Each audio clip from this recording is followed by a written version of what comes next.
A'udzubillahi minasyaitonirrajim. Bismillahirrahmanirrahim. Assalamualaikum warahmatullahi wabarakatuh. Innal hamdalillah nahmaduhu wa nasta'inu wa nastaghfiruh wa na'udzu billahi min shururi anfusina wa min sayyiati a'malina.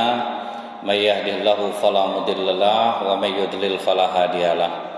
Asyhadu an la ilaha illallah wahdahu la syarikalah wa asyhadu anna Muhammadan abduhu wa rasuluh. Allahumma shalli wa sallim wa barik ala hadzal nabiyil karim wa ala alihi wa sahbihi ajmain.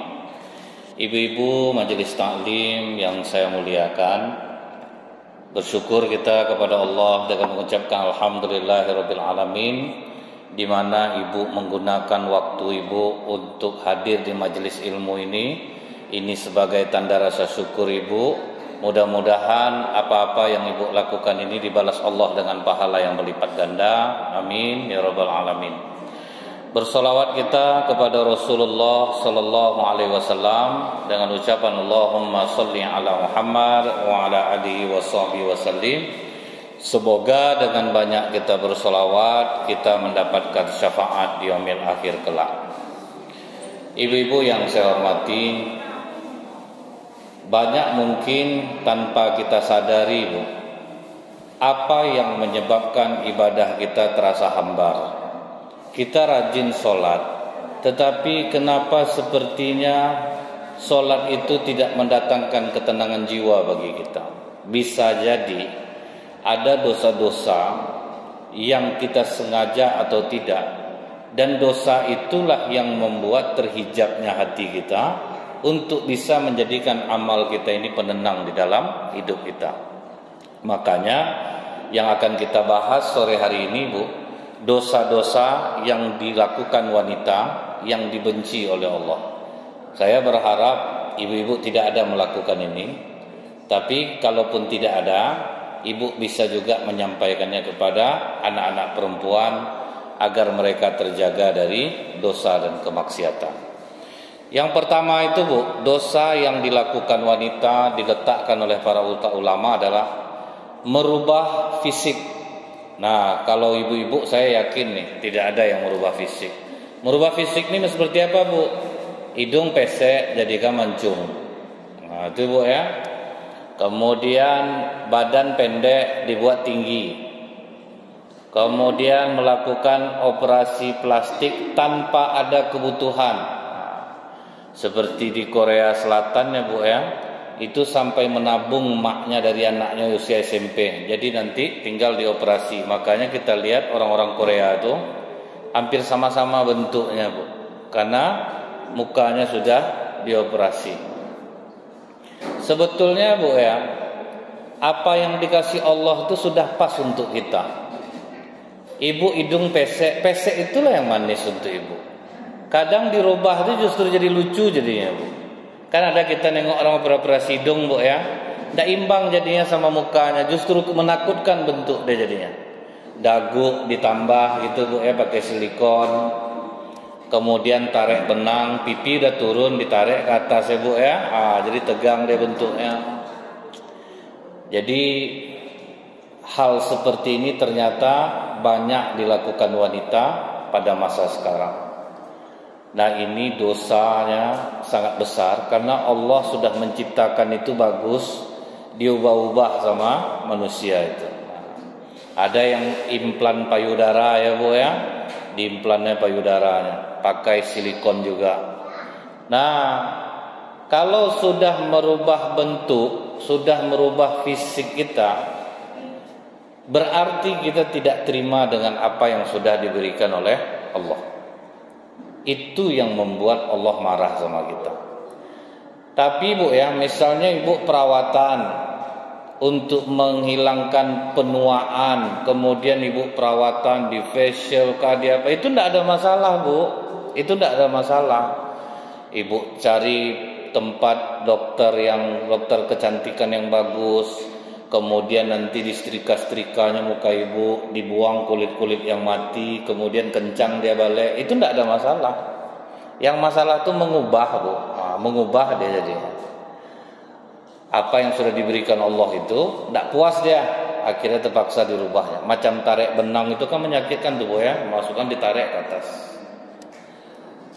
Ada lagi Bu ya di Hong Kong, perempuan nih dulunya dia jelek, kemudian dia operasi jadi cantik. Karena cantik tentu dapat laki-laki ganteng Bu ya. Itu udah umum lah, perempuan cantik tentu dapatnya laki-laki ganteng. Tapi heran suami dia nih Bu, ibu cantik, bapak cantik, anaknya udah 4 orang jelek semua Bu. Itu curiga bapaknya lagi kan Bu ya. Tidak mungkin rasa kok meleset betul wajah anak-anak aku ini. Biasa kan kalau bapaknya ganteng, ibunya cantik, paling tidak anaknya cantik, ganteng gitu ya Bu ya. Tapi bukan berarti tidak ada kasus seperti itu Bu. Cuman jarang lah, Allah ini dia maha adil. Nah ini cantik, ini ganteng, keluarnya ganteng. Emaknya biasa aja, bapaknya biasa aja. Memang ada anaknya ganteng betul Bu, tapi bapaknya jadi curiga jadinya. Ini anak siapa sebetulnya nih? Mama jelek, papa jelek, kok anaknya bisa gitulah nanti jadinya kan Bu ya. Jadi sudah umum lah. Tapi kok kenapa suami ganteng, istri cantik, anak udah 4 orang jelek Bu, menurut ukuran dia. Walaupun di mata Allah Bu, yang membedakan kita itu takwa. Ini kita ceritanya masalah operasi ya Bu ya. Akhirnya dipaksa suaminya Bu, siapa kau dulu? Barulah terbuka dulunya dia sebetulnya operasi. Wajah aslinya itu sangat minim, jauh lah. Karena operasi itu dia jadi cantik. Akhirnya bercerai jadinya. Itu bahayanya ya Bu ya. Atau terlalu pandai makeup, bahaya juga Bu. Ada terjadi hampir dipukulnya istrinya dalam kamar lagi Bu, disangka atas siapa yang masuk. Istrinya tuh pinter dandan Bu. Ibu tahu pernah enggak nengok tutorial orang dandan pakai plester Bu, ditariknya ya apa tuh Bu, double tip tuh Bu ya. Dipasangkan ke pipi, ditegangkannya ke atas, ditutupnya pakai bedak. Jadi bentuknya wajahnya itu pandai dia dandan. Jadi sampai hari pernikahan Bu, karena dia tidak ada pacaran-pacaran, nengoknya di foto-foto aja, akhirnya akad nikah. Pas malam mau tidur, tentu istrinya ngelap makeup tuh Bu, dia tidak tahu. Pas dilap tentu dia pas nengok disangka ini tidak istri aku, hampir tinjunya lagi Bu. Rupanya istrinya tadi Bu, cerai juga Bu jadinya. Jadi dandanlah biasa aja. Jangan sampai terlalu berlebihan. Kan sekarang nih Bu, ibu tahu enggak ada tutorial dandan. Nenek umur 66 tahun didandani jadi umur 20. Bisa Bu? Bisa. Ibu tengoklah nanti perempuan tua didandani seorang mua menjadi muda. Mua itu kan makeup artis tuh ya Bu ya. Bisa. Nah, jadi itu termasuk penipuan juga kalau misalnya dia gunakan untuk merayu orang. Nah, jadi ibu-ibu saya yakin satu pun tidak ada yang melakukan operasi ini. Karena apa Bu? Biaya mahal. Bagus beli beras lagi kan Bu ya, daripada itu. Toh pesek-pesek suami sayang juga, hitam keling pun suami sayang juga, gendut pun suami sayang juga. Kan tidak ada masalah lagi Bu kan. Ini kadang Bu ya, kita ini gini Bu, ada yang memang dia gemuk dari lahir, tidak ada masalah. Dia tidak sesak biasanya napasnya tuh Bu. Udah ada pula orang gemuk tuh, ini pula orang sukanya. Orang kurus, ini pula orang sukanya. Jadi tidak perlulah menjadi orang lain. Pengen langsing Bu, duit habis, badan tambah besar, bernapas saja naik 1 kilo Bu. Ya bagaimana pula mau apa jadi ya? Tidak usah mikir-mikir kurus.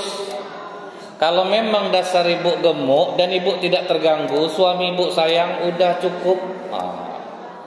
Jangan beli-beli apa Bu ya. Sampai kadang-kadang dia memang dasarnya gemuk, dibelinya lah macam-macam pelangsing apa segala macam.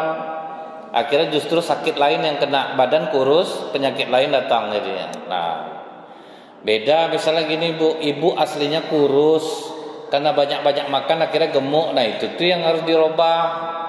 Tapi kalau memang dasar ibu gemuk, memang cantik ibu udah gemuk itu. Jangan mikir kurus, justru lucu nanti bentuknya. Nah, jadi itu ya Bu ya. Ini dosa yang pertama yang banyak dilakukan wanita, merubah fisik. Nah, itu tidak boleh. Kemudian yang kedua Bu, wanita ja'zariyah. Wanita ja'zariyah ini Bu tahu apa? Wanita yang kasar dan sombong. Ada sahabat bertanya kepada Rasulullah, Bu, "Ya Rasulullah, ada seorang perempuan yang sangat rajin tahajudnya, rajin puasa sunnahnya, tapi dia suka menyakiti tetangganya." Kata Rasulullah, "La khaira fiha, hiya min ahlin nar." Tidak ada kebaikannya dan dia masuk neraka. Itu Bu. Jadi ibu udah rajin sholat pun, kalau ibu kasar, sombong, percuma Bu. Kan banyak orang-orang nih Bu ya, dia udah rajin sholat, datang orang bertanya sama dia, "Bu, dagangan saya sekarang susah laku." Makanya rajin-rajin sholat tuh kan berarti nganggap orang tidak sholat, nama itu Bu. Kasar. Telekung masjid tuh boleh dipakai oleh siapa saja yang tidak bawa telekung. Ada satu masjid Bu, kan tidak semua orang dari luar tuh bawa telekung. Diambilnya telekung masjid. Ibu-ibu yang rajin sholat di masjid tuh ngamuk Bu, bawa telekung dari rumah, jangan telekung masjid yang dipakai. Jadi hati-hati nih Bu ya. Ibu udah rajin sholat, jaga-jaga mulut, jangan sampai kasar. Ini kadang udah rajin sholat, kasarnya tidak berubah Bu. Memang kan demi agama gitu ya Bu ya, tapi kasar gitu, nyampaikannya tuh kasar Bu. Bu, bagaimana ya Bu ya cara berwudu yang benar tuh? Udah umur segini tidak juga tahu lagi, bodoh. Memang dia betul yang dibilang, tapi kasar gitu. Ada pernah Bu ya, orang tuh kan kadang-kadang dia menunggu waktu sholat tidur-tidur ya. Datanglah bapak nih Bu, yang taat ke masjid, jenggot tebal. Kau Islam dak? Tidur kau di masjid, orang mau sholat. Kasar dak Bu? Nah jadi itu Bu, orang yang udah rajin sholat ini banyak juga kenanya Bu. Makanya kadang-kadang orang ke masjid ini jadi penghambat hidayah bagi orang lain. Orang udah mau Bu ya rajin ke masjid, tapi karena nengok ibu-ibunya kasar, bapak-bapaknya kasar, enak sama preman lagi, ketawa-ketawa kita duduk, tidak pernah ngasarin kita. Ini dia di masjid macam itu akhlaknya, itu hati-hatinya Bu. Masih banyak orang Islam nih yang kasar, sombong. Itu Bu ya. Sombong ini apa Bu? Kakak puasa sunat. Kalau saya tuh kalau tidak puasa tuh kayak mana lah rasa badan saya nih ya, tidak enak loh. Senin Kamis saya puasa Muharram itu 10 hari itu. Sombong dengan amalannya. Ngapa ngantuk ibu Bu? Macam tak tahu aja amalan ibu kalau malam. Ibu kan tahajud tiap malam. Sampai sakit kaki ibu nih tahajud. Makanya ibu ngantuk-ngantuk tuh. Tuh Bu, malas orang jadinya. Anak-anak bulan puasa tidak ada yang mau tadarus di masjid lagi Bu. Ngapa kalian tidak tadarus? Muak nengok nenek itu salah aja orang ngaji dibuatnya. Kan tidak mau orang ke masjid jadinya kan Bu. Semenjak ibu-ibu rajin belajar tahsin, itu suka betul mengkoreksi bacaan orang. Jadi sombong jadinya Bu. Dengar bacaan imam, salah huruf H-nya tuh. H-nya kan harus tipis itu. Sibuk Bu jadinya, jadi jahat. Namanya anak-anak Bu sedang ngaji, dia baru belajar. Orang belajar ini pahalanya 2 loh Bu, pahala terbata-bata, pahala belajar. Jadi biarin aja dia dulu salah, nanti ibu ngaji dia mendengarkan.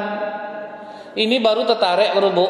Alif lam mim, alif lam mim. Salah tadi itu. Malas dia Bu, alif lam mim aja salah dia Bu. Dalikal enggak panjang, tinggalkannya lagi Bu, nenek jalan ngaji nek. Tentu gitu jadinya Bu. Jadi ini masih banyak terjadi di diri umat Islam. Salat udah bagus, Tapi lebih baiklah akhlak preman di luar lagi Bu, daripada akhlak orang dalam masjid. Sombong dia dengan ilmu agamanya, kasar dia dengan orang kalau ngasih tahu gitu. Jadi ini yang harus diwaspadai ya Bu ya. Hati-hati. Kadang pas motong-motong daging tuh Bu ya, tuh sibuk tuh Bu. Kasar dia ngasih tuh. Bapak kan udah tadi kan, enggak usah bapak lagi Pak. Bapak ke bapak aja dari tadi ngambil daging. Kasar. Kemudian di banyak lah dia ngambil daging lagi Bu. Dia orang masjid nih Bu ya. Pantas dia mau jadi panitia kurban, disalinnya semua daging masjid itu ke rumah. Orang Islam juga baru kadang malu kita Bu ya. Jadi ini yang harus dirubah. Kalau ibu sudah rajin sholat, harus memperbaiki akhlak. Tidak bisa kita ngandalkan rajin sholat aja Bu. Kalau hanya sekedar sholat, baca Quran, cucu ibu, anak ibu pun pandai kok. Suruh baca Al-Fatihah pandai kok. Tapi kan kita ini orang dewasa. Bagaimana sholat kita ini bisa mengubah kita menjadi orang yang lebih baik. Ini pelawan sama laki masih juga kadang Bu. Mengaji terus, maka suami kadang-kadang, tidak usahlah mama pengajian lagi mah. Muaklah papa nengoknya, makin pelawan nampak sampai di rumah nih. Iya Bu, banyak yang seperti itu gitu. Jadi kadang jadi menghambat hidayah itu maksudnya Bu. Terhambat hidayah jadinya gara-gara orang-orang yang di masjid tidak memiliki akhlak yang mulia. Salah satunya adalah kelembutan. Tapi bukan di sini aja Bu. Dulu pernah terjadi di Mesir. Ada tempat ngumpul-ngumpul ustaz nih Bu, macam di sini macam IKMI lah. Tiba-tiba datang perempuan pakaian seksi Bu. Ustaz-ustaz ini lari semua. Tinggal satu orang ulama. Namanya Syekh Al-Ghazali. Tahun 96 tuh Bu. Syekh Al-Ghazali ini bukan Imam Al-Ghazali Bu, namanya sama, Syekh Al-Ghazali. Dengan senyum diterimanya perempuan tuh Bu. Ayo masuk, duduk. Kau ada perlu apa kemari? Ada masalah yang mau diceritakan? Berceritalah perempuan tuh Bu. Dia rupa sedang kebingungan, dia ini tidak tahu agama apa. Diajarkan oleh ulama ini. Tidak ada dia kesan jijik dia menengok perempuan tuh. Sehabis itu perempuan itu pulang, datang ustaz-ustaz yang lain. Kenapa kau biarkan perempuan kotor datang kemari? Itulah kadang orang Islam ini Bu. Apa kata Syekh Al-Ghazali itu Bu? Kita ini seperti dokter, yang datang ke kita itu orang sakit. Makanya harus kita sembuhkan. Kan kadang-kadang orang sering nengok tuh Bu, nampak tetangga nak ke masjid, tidak mau ke masjid. Besok tengoklah ada apa-apa besok. Jadi kayak gitu kadang Bu ya. Itu susah itu. Kita tuh suka melihat orang seolah-olah kita ini ahli surga, orang tuh ahli neraka. Kita tidak tahu kesudahan kita Bu. Saya ingat dulu Bu ya. Ada bapak-bapak sudah tua suka mengumpulkan anak-anak muda ke rumahnya dan diajarkannya yang jelek-jelek ke anak-anak ini. Tidak pernah dia ke masjid. Orang-orang masjid benci sama dia. Menurut saya wajar karena kelakuannya. Akhirnya Bu, bapak yang jahat yang udah tua ini kena stroke. Akhirnya dia jarang lagi Bu, tidak pernah mengumpulkan anak-anak muda dan dia selalu jalan kaki pakai tongkat keluar dari daerah itu. Orang-orang masjid selalu membicarakan, tuh matilah dia sekarang, kena stroke, jahat juga lah. Rupanya Bu, bapak yang taat ibadah ke masjid tadi, yang ngomong tadi itu Bu, kena stroke juga tuh. Datang orang bilang, bapak nak jahat Pak, ngapa kena juga? Apa rupanya sebabnya Bu? Nah pas bapak yang taat ibadah ini kena stroke, bapak yang jahat yang kena stroke tadi menjenguknya. Kena stroke juga Pak Haji. Iya kata Pak Haji. Saya itulah Pak Haji. Bahagia saya ditegur Allah dengan stroke ini, kata bapak yang jahat itu. Itu yang membuat saya berubah. Saya malu sholat di sini, jadi setiap kali saya bertongkat-tongkat tuh, saya sholat di masjid lain. Rupanya dia udah bertobat Bu, awak menggunjing-gunjing dia. Itu kena tuh Bu. Kita tidak pernah tahu akhir orang seperti apa Bu. Sekarang dia mungkin jahat, dibenci orang. Nah tuh suatu saat dia nanti berubah gitu Bu. Jadi jangan kita menganggap bahwa kita tuh udah rajin sholat ini bakal masuk surga. Kalau kita kasar mana mau orang, Bu? Kita sombong, datang ke masjid pengajian pakai gamis baru, ditanya sama kawan dia, Kak, pasti mahal gamis kakak ya?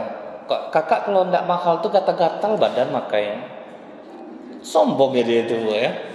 Kalau ndak bahan-bahan sifon Arab, kalau ndak marjan, lain rasanya. Berapa harganya tuh, Kak? Nggak usah tanya harganya, lagi pingsan kalian nanti dengan harganya. Bukan nggak banyak, Bu. Orang-orang rajin pengajian tuh masih sombong, kasar. Banyak, Bu. Jadi Ibu jangan menjadi seperti itu gitu. Bagus, Bu ya. Dia gini, Bu. Belajar ilmu agama ini ada 3 tingkatan. Ada orang yang baru belajar agama itu sibuk menyalahkan orang aja, Bu. Contohnya yang saya cerita, kalau orang baru belajar tahsin, itu semua bacaan orang dikoreksinya tuh, Bu. Azan-azan orang didengarnya semua tuh. Itu tandanya dia baru belajar. Suka menyalah-nyalahkan orang, itu orang baru belajar agama. Orang yang tingkat kedua belajar agama, dia menjadi tawaduk, Bu. Karena dia yang mengamalkannya. Pandai dia baca Quran, dia amalkannya. Itu aja sibuknya, Bu. Dia tidak mau nyalahin orang. Bahkan dia menganggap orang lebih baik daripada aku. Orang lebih baik daripada aku. Nanti sampai ke tingkat yang ketiga, Bu. Malah banyak merasa tidak tahu apa-apa. Itu orang rendah hati itu jadinya, Bu. Kalau orang seperti ini, Bu, Ibu pasti enak, Bu. Dia tidak suka menghakimi Ibu. Dia tidak suka sok menasehati. Dia tidak usil dengan urusan orang. Karena dia amalkannya. Misal dengar pengajian, Bu ya, tidak boleh menghina orang, tidak boleh kasar sama orang. Dipraktekkannya, Bu. Biasanya, Bu, ke anak tuh, pulang kau tidak mati kau mama buat ya, pulang kau. Dengar pengajian, tidak boleh kasar. Pulang sayang, pulang nak, sini sayang. Tuh anak terkejut ya, Bu, berubah mama aku ya. Kan enak tuh, Bu. Terdengar pula pengajian, berbakti kepada suami, Bu, berbakti, hormati suami. Biasanya saya suami nanya, "Mah, makan mah." Ambillah situ tuh kosmos ambil piring tuh lauk aku masak lah. Pulang pengajian, papa makan, berambilkan, Bu, ambil minum. Deh, alhamdulillah, rajin-rajinlah mama ngaji ya, makan enak jadinya, Bu ya. Berubah, pulang pengajian tuh banyak perubahan. Suami kami tidak bisa macam itu, Ustaz. Begitu kan besar kepalanya. Biar aja lah dia besar kepala, penting Ibu dapat pahala. Tujuan Ibu satu, aku ingin beribadah kepada Allah melalui berbakti kepada suami. Selesai.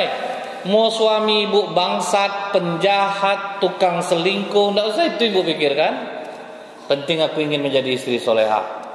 Aku tidak akan melawan. Sudah tuh Ustaz makin menjadi-jadi dia, ceraikan, selesai. Jangan melawan. Betul enggak, Bu? Melawan-lawan berdosa, Bu. Ada seorang perempuan, Bu, dapat suaminya preman minta ampun, Bu. Tapi rajin sholat jamaah, kasar minta ampun. Sampai tetap bertahan istri. Tidak ada pernah istrinya menceritakan buruk suaminya ke orang, Bu. Belum pernah, keluarganya aja tidak tahu tentang rumah tangga dia. Bahkan suaminya pernah memukul orang sampai koma itu, Bu, dia yang menyelesaikan ke rumah orang itu. Dia yang mengganti dengan uang dia, berusaha dia bekerja mencarinya. Kan baik nih, Bu ya, perempuan soleha. Tahu-tahu, Bu ya, pas suaminya marah, dibanting suaminya dia ke atas tempat tidur, Bu. Tidak banyak cerita dia, Bu. Langsung besok ke pengadilan, langsung diajukannya gugatan cerai. Menangis-nangis suaminya itu, Bu. Tidak mau dia lagi. Dibujuk-bujuk, ya Humairo, wahai yang kemerah-merahan. Dikirim-kirimnya foto-foto dia selama menikah, Bu. Masih ingat ini deh, ingat enggak lagi. Enak macam itu kan, Bu. Ini bercerita juga ke kawan. Kak, kawankan aku besok ke pengadilan agama. Kak, enggak tahan lagi nengok abang ni, dah bosan. Ayalah besok aku kawankan. Malam dah berpeluk balik ni Honda. Ditanya sama kawan, jadi besok ke pengadilan, Kak. Tidak jadi, abang udah minta maaf. Kak, ini udah 23 kali kakak cerita nih ya, Kak. Suaminya agak diburuk-buruknya ke orang, tapi dia berdua juga terus, Bu. Dia yang hebat tuh nggak usah banyak-banyak cerita. Nggak sanggup tabah lagi, nggak sanggup sabar, selesai ya bang ya, selesai kita. Itu baru bagus. Ini cerita kemari, cerita ke jamaah masjid, nggak tahan lagi abang tuh kayak gitu betul lah dia sifatnya. Kawan udah semangat semua, iyalah kak pisah aja lah macam itu kak. Kalau banyak ndak yang macam itu bu? Banyak? Ndak boleh bu, sama suami jangan melawan. Jangan diburuk-burukkan tuh pakaian kita bu. Sama suami pun sering saya ingatkan. Sejahat apapun istri jangan pernah jelekkan kepada orang lain. Kecuali minta nasihat kepada orang yang bijaksana. Itu enggak bapak. Saya kalau mendengar bu laki-laki menjelekkan istrinya, bapak lah yang salah. Bapak kan suaminya. Pakaian bapak sendiri bapak gitu kan, berarti bapak gagal jadi suami. Itu aja bu. Kalau dia di depan orang digitukannya gitu ya bu ya. Nah jadi itu yang harus ibu ingat bu ya. Jangan sampai terhalang hidayah orang gara-gara akhlak kita. Ibu tahu enggak, gara-gara akhlak nih lah bu, banyak orang masuk Islam. Gara-gara akhlak itulah. Ingat saya ya bu ya, seorang sopir di Inggris masuk Islam gara-gara akhlak imam masjid yang sering numpang di bus dia. Selalu menyapa tiap jumpa. Sudah itu bu, dites sama sopir nih bu, dikasihnya duit balik ongkos busnya lebih. Besoknya datang imam tuh bu, Pak, bapak kemarin ngasih ongkos, ngasih balik duit saya berlebih, ini saya kembalikan. Langsung dia bilang, saya ingin masuk Islam hari ini juga. Kenapa gitu pak? Saya hanya itu tes terakhir saya lagi. Kalau sempat nih duit saya tidak dibalikkan, tidak mau saya masuk Islam. Sepele masalahnya kan bu ya, membalikkan duit. Jadi makanya bu ya, kalau kita tahu dalam Islam ini kita harus jujur, pasti aman rumah tangga jadinya kan bu ya.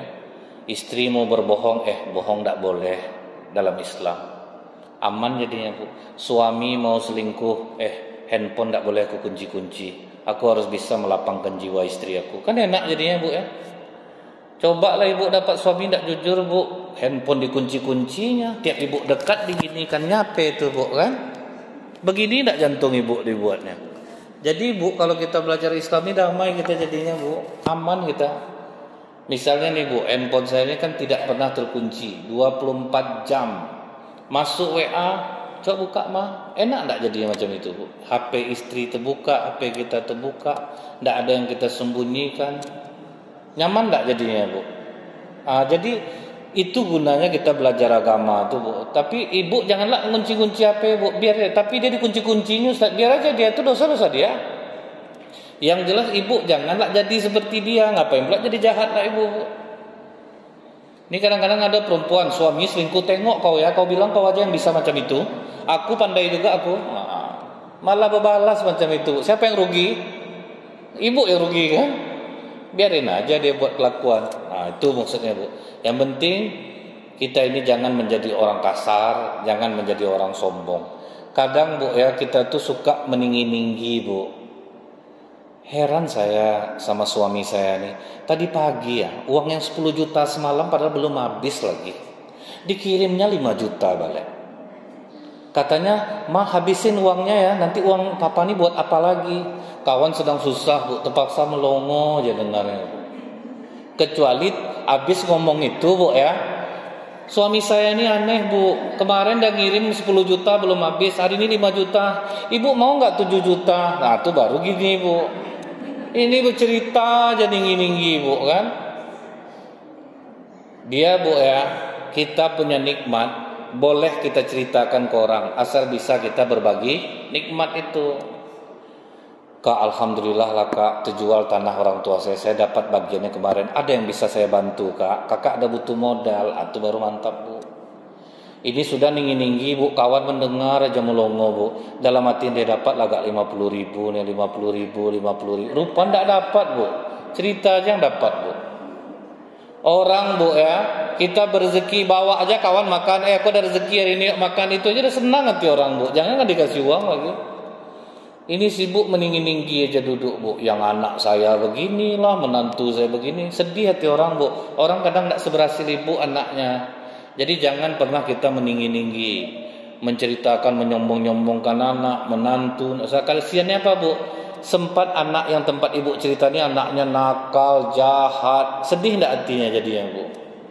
Akhirnya malas dia duduk dekat ibu. Asal ibu ajak lagi tak mau dia lagi, Bu. Karena dia sakit mendengar keberhasilan ibu aja.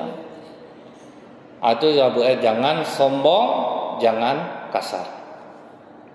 Padahal, Bu, kadang menghukum orang tuh, Bu, tidak selamanya dengan kasar pun bisa. Dengan lembut pun bisa menghukum orang. Misalnya, anak-anak siapa yang belum buat PR? Jujur ya, kita tidak boleh bohong. Saya Pak Guru, alhamdulillah, semoga Allah mengampuni kamu ya. Semoga Allah menjadikan kamu anak yang jujur. Teruslah kau jujur nggak? Jangan takut, walaupun ada risikonya. Kalau nggak bikin PR apa hukumannya sayang? Suruh berdiri Pak depan kelas sampai pulang. Oke sayang, maju ke depan, silahkan berdiri sampai jam pelajaran Bapak selesai. Lembut kan, Bu? Tapi orang kena hukum juga. Nah, itu maksudnya, Bu, gitu. Lembut tapi orang kena hukum juga. Itu yang lembut dan tegas. Ini sibuk diancam-ancamnya anak, Bu. Pulang kau ya, mati kau mama buat, tengoklah kau. Pulang enggak? Tentu bingung dia, Bu. Pulang mati. Belum juga kau pulang lagi, mati kau mama buat. Pulanglah kau.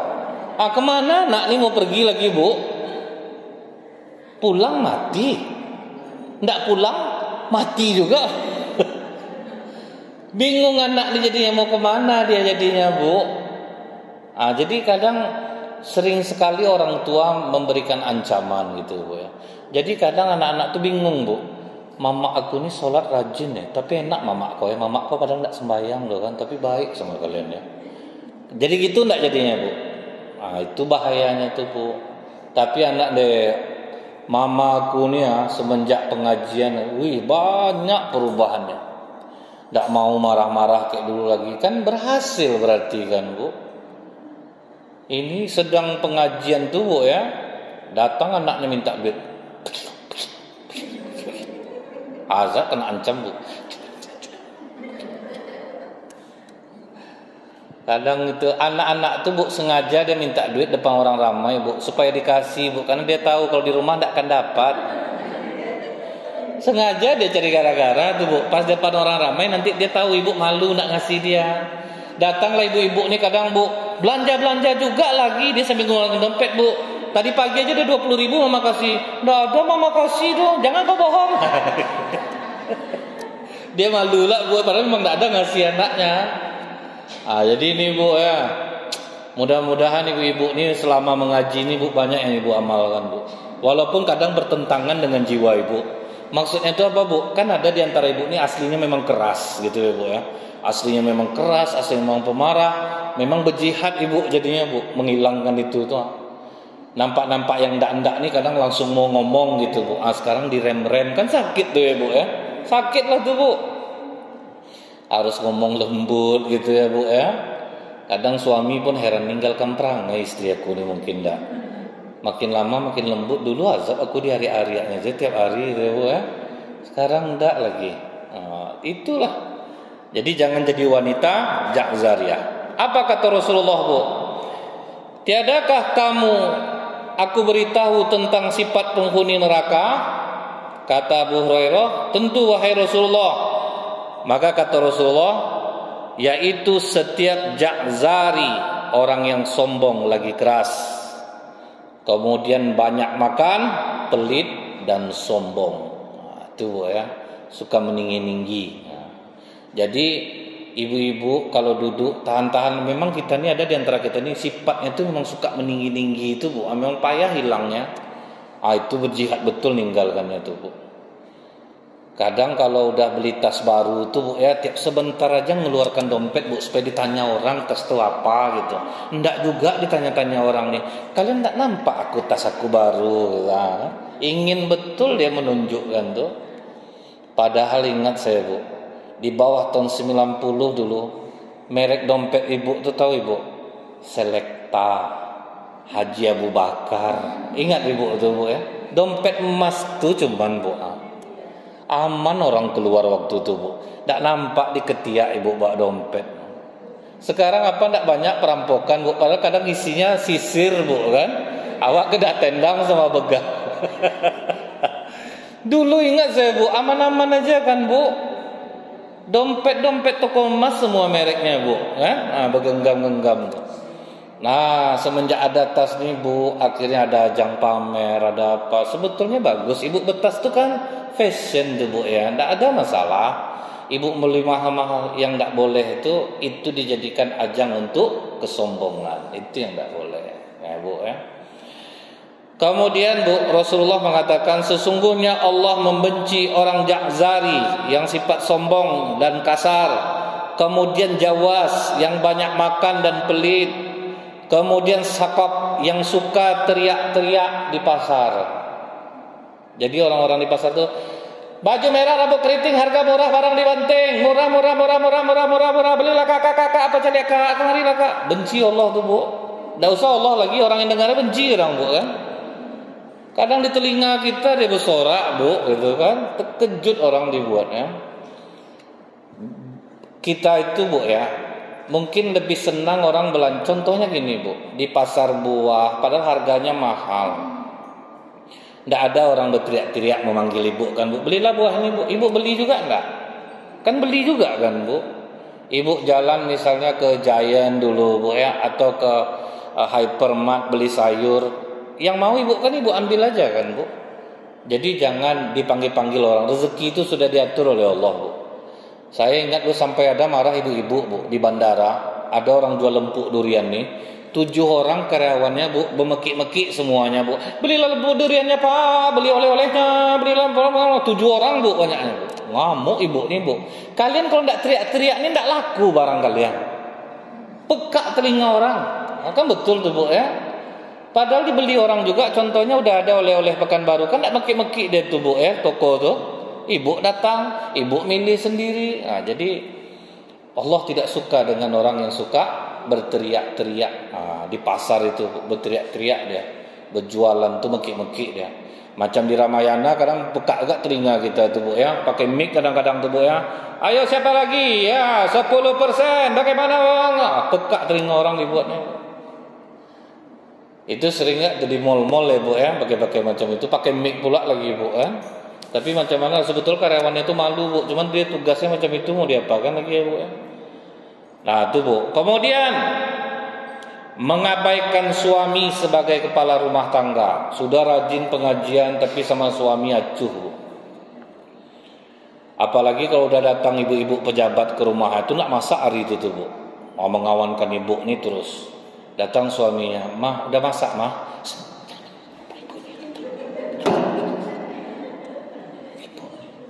Dihargainya orang lagi daripada suaminya. Ini ibu pejabat nih. Jadi abang enggak usah macam-macam, pergilah sana, makan abang di situ. Beli Indomie satu rendang tuh, rasa air panas. Enggak tahu abang tuh, ibu DPR. Enggak diacuhkannya suaminya, Bu, diabaikannya. Karena salah satu tanda hari kiamat itu Ibu, suami takut kepada istrinya. Itu tanda hari kiamat. Jadi Bu, jangan menjadi istri yang mengundang kiamat Bu. Kadang Bu, ibu-ibu ini bangga lah dia cerita sama aku sama suami aku tidak ada cerita. Udah masak aku pandai lah makanya aku lah mau diatur-aturnya. Sorry dulu. Bangga lah ceritanya Bu. Akhirnya dia lah ngasut orang Bu, orang yang baik jadi jahat sama suaminya jadinya Bu. Jangan pernah seperti itu. Jangan pernah diabaikan suami. Serendah apapun dia Bu, kadang justru Ibu, kadang kan ada gini Bu. Suami ini lemah ekonominya, ibu kuat. Jangan pernah merendahkan suami. Kadang Bu, memang rezeki Ibu itu ada karena dia juga jalannya. Dia memang tidak bekerja, tapi dia apa aja Ibu butuh ditolongnya. Saya perhatikan itu Bu. Banyak pengusaha di Pekanbaru ini istrinya yang kaya. Itu tidak bisa saya pungkiri, memang betul. Dan saya kenal gitu Bu. Tapi mereka sangat hormat kepada suaminya. Jadi ketika saya tanya, suaminya kerja, dia inilah yang mendorong saya Ustaz. Yang tempat saya cerita dulu. Jadi kalaupun dia tidak kerja, saya anggap dia manajer saya yang gaji dia. Nah gitu Bu ya, menghargai. Tapi ada pula Bu, sampai ibaratnya suami itu betul-betul lemah. Bang, tuh kain udah terendam, cuci lah, jangan makannya pandai. Capek aku cari duit nih. Sampai suaminya lah bu dia mencuci, memasak gitu, kasar istrinya sama dia. Padahal mungkin ya bu ya, justru karena itulah dia ada rezeki. Kenapa Allah tidak ngasih suaminya rezeki? Karena Allah tahu nih suami ini agak jahat dikit nih. Nanti kalau banyak rezekinya tinggal istrinya dibuatnya, makanya dibikinnya dia miskin bu. Tanda Allah sayang. Dulu ada seorang abang datang kepada Rasulullah. Adik aku tuh tidak kerja ya Rasulullah. Payah aku menafkahi dia. Apa kata Rasulullah? Justru karena adik kau tuh Allah ngasih kau rezeki. Itu kadang kita tidak tahu tuh bu. Memang sekarang ini banyak bu, ibu-ibu pandai dia jualan ya bu ya, online. Dia bisa buat lontong, dia bisa buat nasi. Tapi ada yang direndahkannya suaminya jadinya bu, gara-gara itu. Padahal suami ini cukup menolong dia. Bang, buatkan teh orang, minta teh panasnya. Orang lain bukan main servisnya bu. Apalagi kalau orang-orang rumah makan tuh bu ya. Kalau perempuan di rumah makan bercium gelas tuh bu, ada gelas barang sabun, tidak suami tidak pernah begitu kan ya bu.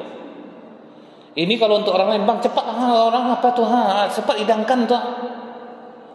Suaminya tidak pernah begitu kan ya. Seharusnya penghormatan itu harusnya kepada suaminya. Tapi kalau untuk orang bukan main lagi, azab suami di perintah-perintahnya.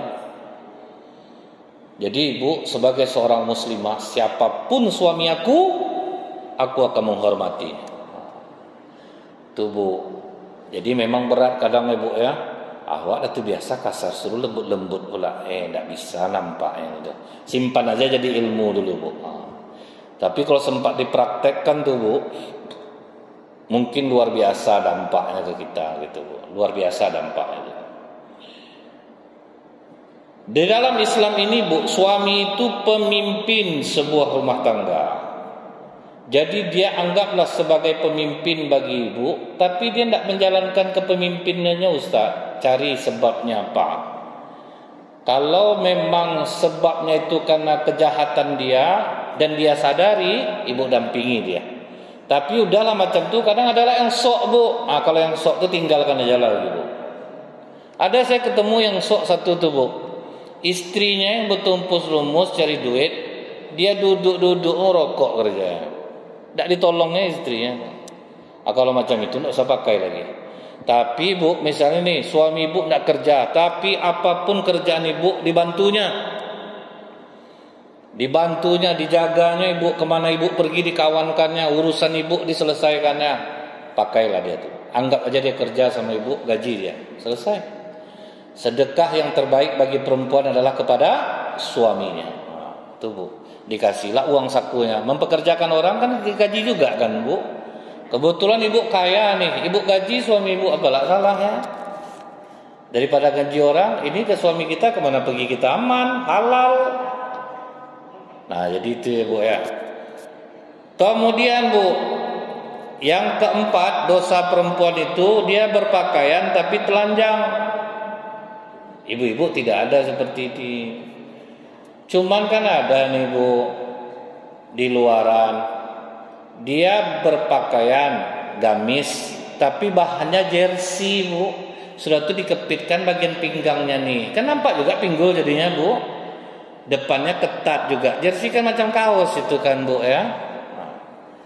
Dia berpakaian tetapi mengundang juga. Kadang bu buatlah TikTok itu bu ya, seragam gamis baru majelis taklim ini, buat TikToknya berjoget-joget gitu bu kan.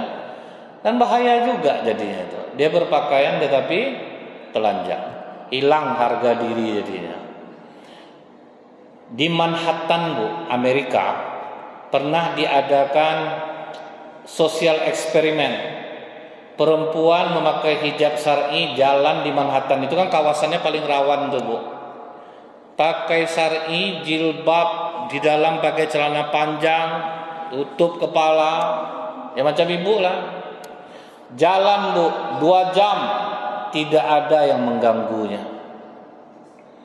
Dicoba pula bu, perempuan seksi jalan 7 menit hampir diperkosa. Jadi pakaian ini bu bisa menyelamatkan kita. Ibu sudah pakaian kayak gini, dalam pakailah celana panjang. Jujur bu, itu menolong betul untuk hati laki-laki. Ibu udah pakai gamis, dalam bukan pakai legging bu, pakai celana panjang. Itu menolong betul, Bu. Saya mewakili laki-laki nih, Bu ya. Bersih hati laki-laki nengok ya, Bu. Tapi kalau ibu pakai gamis, pakai legging, masih kotor hati orang, Bu.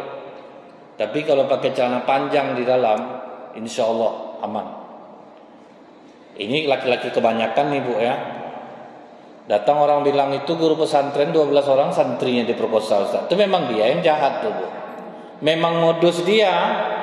Itu memang modus dia, memang nakal.